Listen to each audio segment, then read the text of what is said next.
was early late one night on the island of Sodor, and Edward had gathered some of the engines around for a story that he knew well.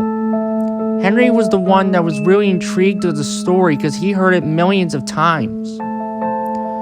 I know you guys have heard about this story a long time, but I have never told you about the engine's actual name yet. I think you all should know about the story. What happened to the engine, Edward? You didn't tell us the last time you told us about the story of the engine. Well, I'll tell you guys about it, Henry. And this was the story that Edward told.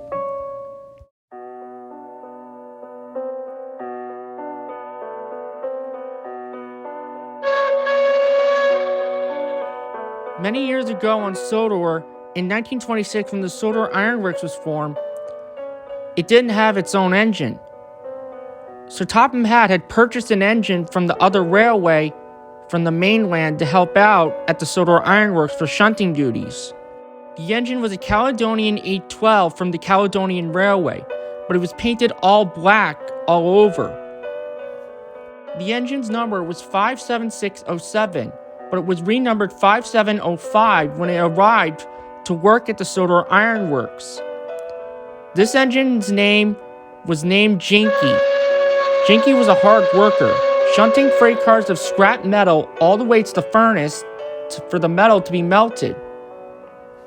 Jinky knew the dangers of being too close to the edge, and if anything that fell into it would be melted to a crisp. Jinky worked alongside with Edward when Edward was helping deliver scrap metal. Jinky and Edward were very close friends. One night, Jinky had to take a train of scrap from Vickerstown that arrived from the mainland to the ironworks. Jinky wanted to get his job done quickly, so that way he could get back to the sheds and rest. But he didn't know that his whistle had came loose, and he had forgotten to tell his crew that his whistle needed to be fitted.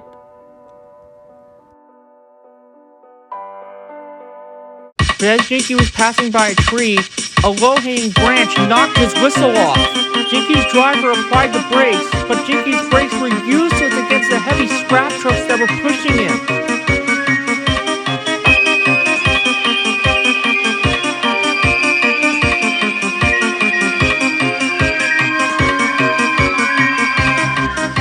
He thundered into the smelting shed and he saw a tank car full of fuel and a freight car full of gunpowder.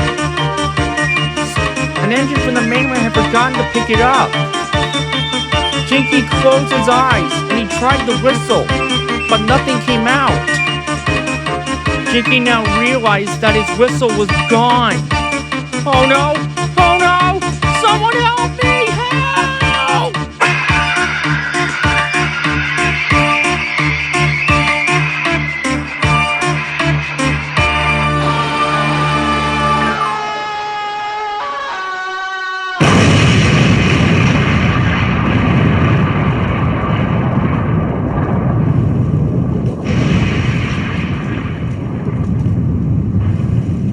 And they say on every night and on every Halloween, Jinky's ghost returns to the smelters looking for his lost whistle.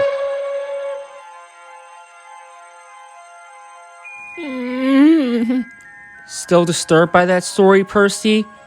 Yes? Did you actually see his ghost, Edward? Yes, I did, Roxanne. You better be careful, or he might come get you. To be honest, that was one of the scariest stories I heard from you, Edward. I am sorry for what happened to Jinky, Edward. That story is scary in the same way as many other ghost stories are.